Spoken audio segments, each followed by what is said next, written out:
Hey, it's Laura with Following the Paper Trail, and it's December 1st, so that means it's time for the 12 Projects of Christmas. I haven't done this in many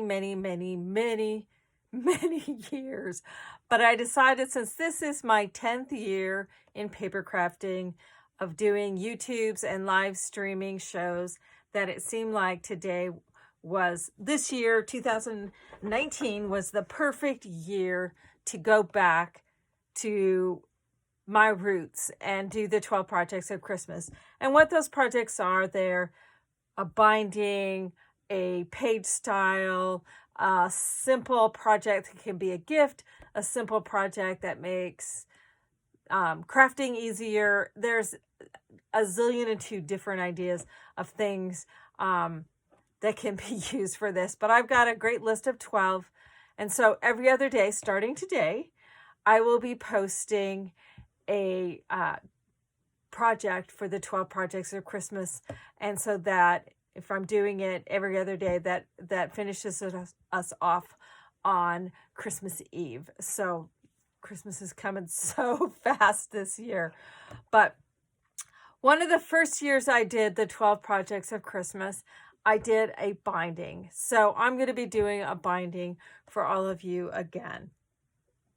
The binding that I did back in, I believe it was 2011, was Stack the Deck binding. And the rest, as they say, is history. It was one of the first fin or hinge style bindings out there. Many followed soon thereafter. But it was fun pulling this book out and looking at it and having memories of creating it and posting it. And it's funny, how small it is. We all do so much bigger albums. Everything was still sleeve type pages that I did on this. At the time I was doing a lot of envelopes, and I see these are envelopes that allowed for pockets, quite simple embellishments. So it's really fun to go back and revisit it. One of the biggest things I remember is I probably spent 2 weeks going back and forth as to how wide the channel should be between pages, and I finally settled on 1/4 of an inch. Back in those days, we didn't do as much embellishments. We didn't have 14 different flip outs on the pages, that sort of thing. So 1/4 of an inch was plenty back in the day, because those days we were tying or putting rings, and all of our bindings, we'd get them so full they'd fan all out. So I wanted to do something with an album where it didn't do that they stayed more book-like. And hence, after a couple different trial and errors, I started out with doing honeycomb accordion, which has evolved into something very similar to hidden hinge. I then did one that was just channels that I did on a small baby album that went in my vintage trunk. But I finally settled on the Stack the Deck, and I presented that on December 1st, 2011, I believe it was. And the rest, like I said, has become history. The hinge type, or fin type as I call them, bindings have really taken off and become more the norm than anything. So it's fun to pull out this little bit of not only my history, but the online scrapbooking history as well. So it was like visiting a bit like visiting an old friend when I pulled this album out. So, but what I want to show you today is a different kind of binding, one that uses strips of chipboard, and I'm using lightweight chipboard, and some lengths of some ribbon. Here I've just used typical seam binding ribbon. You can use any kind, whether it's grosgrain, satin, organza ribbon. You can use strips of fabric. You can use strips of plastic. You could use strips of Oh, I only know it from construction. They make envelopes out of it. My brain just totally went dead. And I'll have to come back and make a note, except you can't make notes on the videos anymore the way you used to be able to. Back when I first was doing these kinds of things, back when I started, we could do 10-minute long videos. Everybody's so spoiled these days that you can do hours upon hours upon hours long videos. Back in the day, you could do 10 minutes, and if you went over 10 minutes, it wouldn't upload. So it's pretty funny. But one of the things I do like about using a fabric or a ribbon is that it is very durable. It's not going to tear or rip. I know people have had concerns about ripping and tearing of their bindings and their pages. I've never had that problem. I've had albums at CHA or Creativation, as it's now called, and in stores as samples. And I've never had a binding fail, but I'm sure somebody has along the way. But by using something like this, it works really good. It's very durable, and it's also very flexible for your pages. I do have a blank album put together with the binding in it and a page. So your sleeve style page will slip right over the these little tabs. And I'm going to attach them to those little tabs to where it's about 1/8 of an inch of the tab showing. I could do, here I've done 3. You could do 4 if you felt more comfortable. I think I wouldn't go wider than about 3 to 3 1/4 inch spacing between them. You can do narrower if you feel more comfortable. If you're going to have a lot of stuff on your pages, I might, for this 8.5 inch wide for 8-inch pages, I might have done 4. But that's something, a decision that you can make. Now with this one, I used 3/8 inch strips, so that allows a 3/8 of an inch space between our pages. You can use a 1/4, you can use a 3/8, you can use a 1/2 inch. With this binding method, it really doesn't matter. Any of those widths will work. You can put any number of pages that you want. I personally don't like to go wider than a 3-inch wide spine. I think aesthetically, that's about as wide as I'd want to go. I know I've seen people do 4-inch, 5-inch, 6-inch. It just starts to get a little bit cumbersome for me personally, and you're pushing the structural capabilities at that point of some chipboard. So I personally wouldn't go wider than 3 inches, but that's a decision that you need to make. With a 3-inch spine, I can do 6 pages. If I take it down to like a 2.5, I can do, like on this one, I can do 5 pages. So you can just kind of decide how many pages you want to work accordingly. I do have my actual spine. I allow, there's about 1/8 of an inch on each side here. So this is actually 2 3/4. And then my actual spine itself goes from here to here, 3 inches. Then, as I said, my pages then can slip down over the little tabs on the binding. So let me show you how this goes together. So we're going to have a piece of lightweight chipboard. This one is 3.5 inches wide, because I'll be attaching my strips down to this. This will then attach to my my strips, and this is actually supposed to be, I think, 2 3/4. Leave it to me to. I'm still not, I'm still goofing up even after all these years of doing this. It is only 2 3/4, so I'll trim that one down real quick. Excuse me. Again, this is lightweight chipboard, which is a 0.0. The stuff I get is 0.022. Sometimes you can find it 0.025. It takes about 2 thicknesses of this to equal the weight of the heavier weight chipboard like we use on our cover. So 2 3/4, not 3 inches. My spine is 3 inches.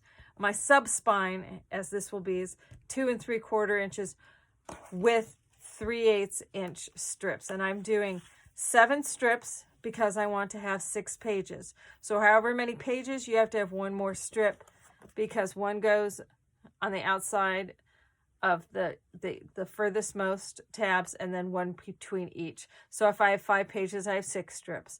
If I have 6 pages, I have 7 strips. So you just number pages plus 1. And of course, what do I have? I have 6 here. Are you kidding me?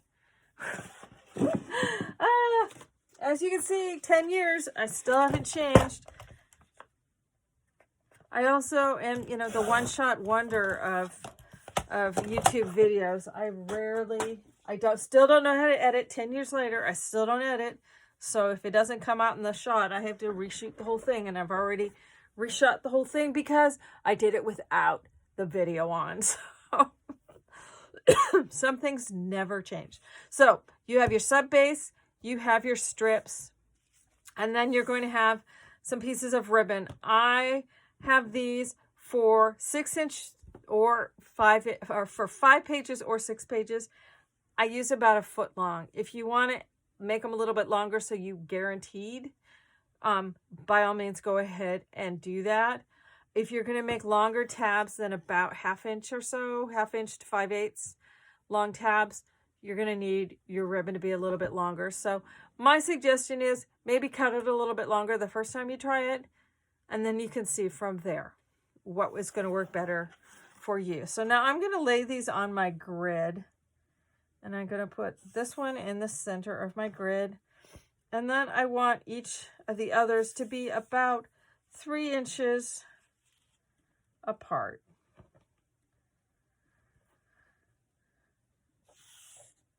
So I'll lay that one there, and then to come up 3 inches from here. 1, 2, 3. And it's nice having the grid. And then make sure that's not going to be too far apart. I want that in a little bit. So if I go 1, 2, 3, down. So that's, let's see, 1. So I have these about 2.5 apart. So 1, 2.5.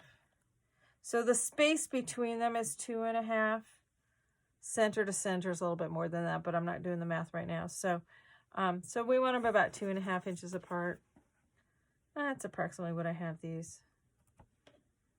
Oops, this one obviously I can't do the math on, so I'm just going to line it up with this one since I've already figured it out on this one. So that's 3 1/4. And that works out to be 1, 2, 3. That goes down there. There we go. All right, so now they're about 3 1/8 apart. So that works out perfectly. All right, so I've laid these out. I've already done these once, so I want to flip this around. It's got the glue on it already. So I'm just going to lay these on the grid in the spacing that I want. And then I'm going to have about 1 inch tab that wraps around to the back side. So I'm going to allow about 1 inch, and then I'm going to put a little bit Dabble-Do glue. I literally was just using this. Why is it doing this? Again, some things never change. Be happy to note, it's still humorous. All right, so at that 1 inch mark, I'm going to take my first tab. Let's see, it can be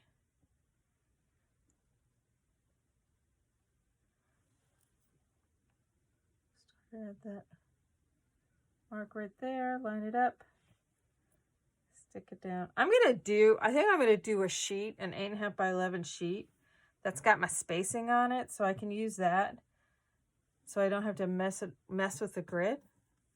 All right, so then I'm going to want to come over about 1.25 inches,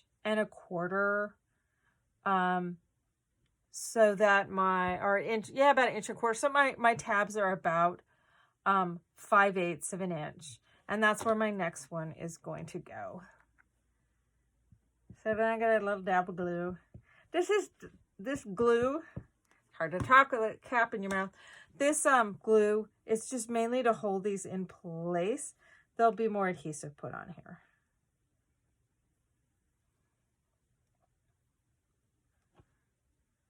So I'm just gonna, oh, that one oozed out. So I'm just gonna, these are gonna be kind of like a ladder. So if I need this to go 1 1/4, so that'll go right there.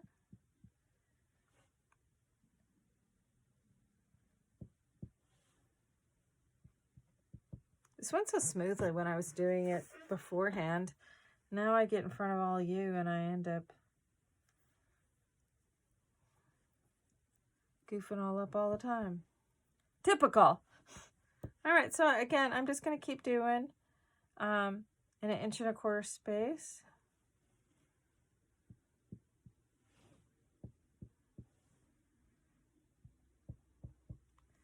And pop these puppies on there so it's kind of like a ladder.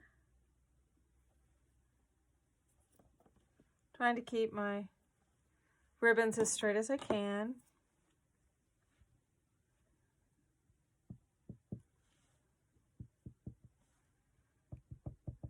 Just glue these guys on there.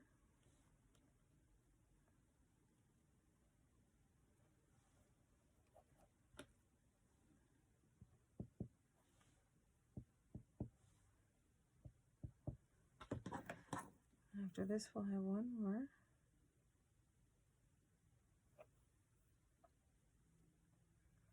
Drop that one into place.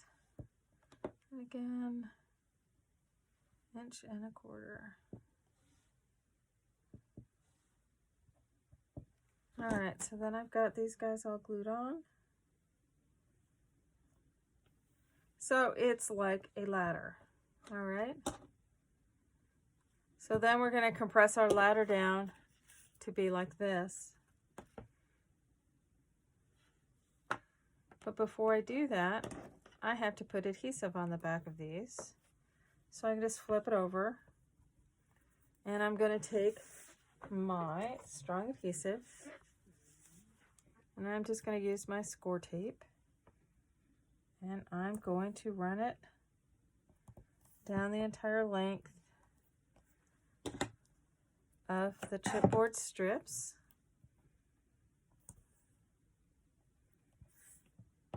And I'm using 3/8 inch tape on the 3/8 inch wide strips because I want this to really adhere nicely.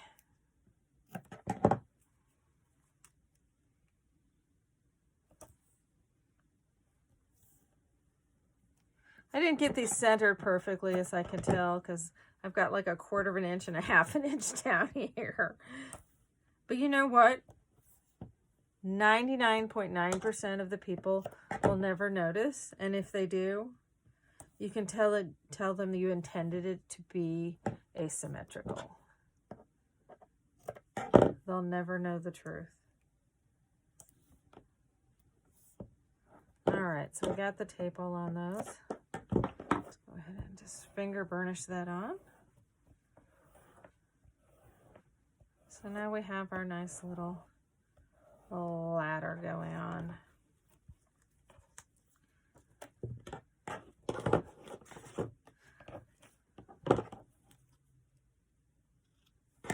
All right. Now you can start in the center and attach the center one first if you want, or you can start on one side. I'm going to just start on one side, and I'm going to come in just a sliver in from the edge of my chipboard sub spine. Flip this over, and I'm going to attach it down to my sub spine piece. So see how that's attached? It's just a sliver of it showing. So then I'm going to slide this over, fold these over, and so you can see how this is going to attach right next to it. Making sure your little tabs are pulled out.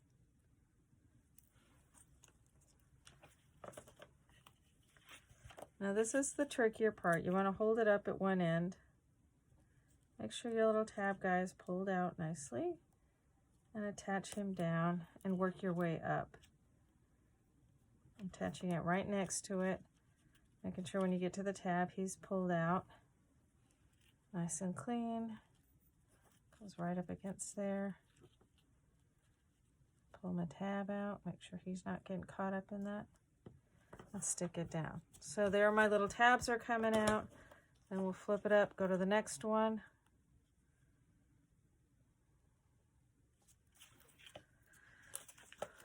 I'm going to keep him up in the air with one hand while I stick him down on the other. If it's easier for you to do this with glue, just like back in the day with Stack the Deck, I did it with score tape and everybody freaked out and wanted to do it with glue. You can do this with your favorite glue if that's easier for you. So there's the next, and now we're just going to keep accordioning these down.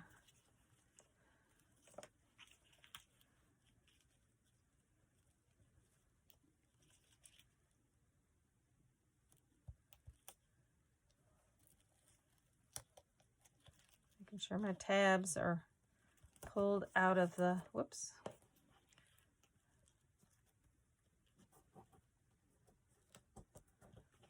You're just laying it right in there, right next to it. Not leaving any gap at all between them. You're going to be doing this with all 7.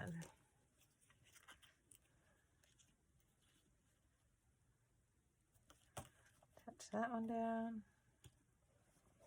Touch that one down.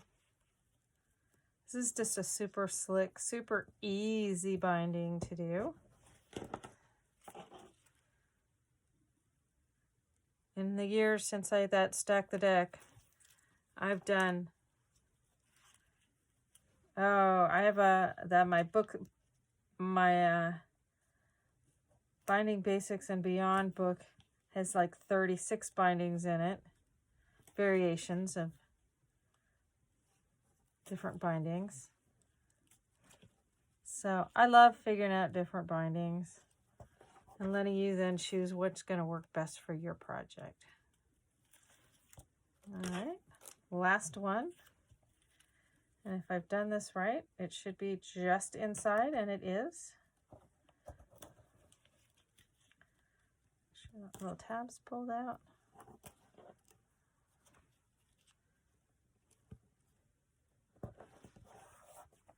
And as you can see, I've got just that little sliver showing. So then on the back side, I can take my glue and glue my tabs down.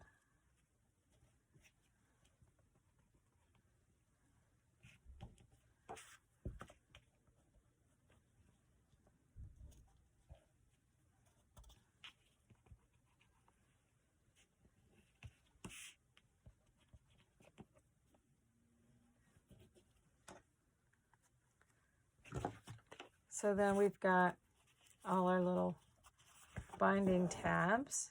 I have them all leaning one way so I can go and just give them a finger press so they lean the other way.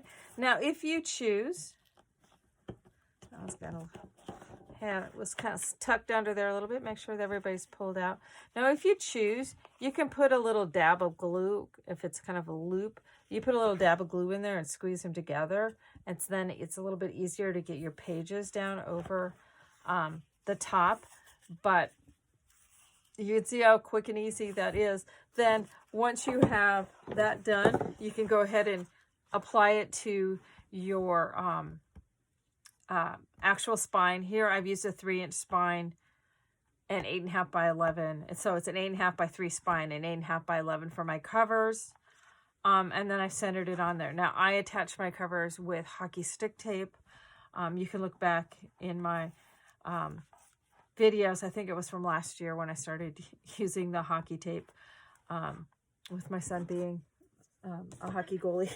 We always had tape around the house. So, and then you can cut 3/8 inch strips that you can then attach down over the chipboard. And then your pages can go ahead and sleeve on over this binding. So it's just little tabs.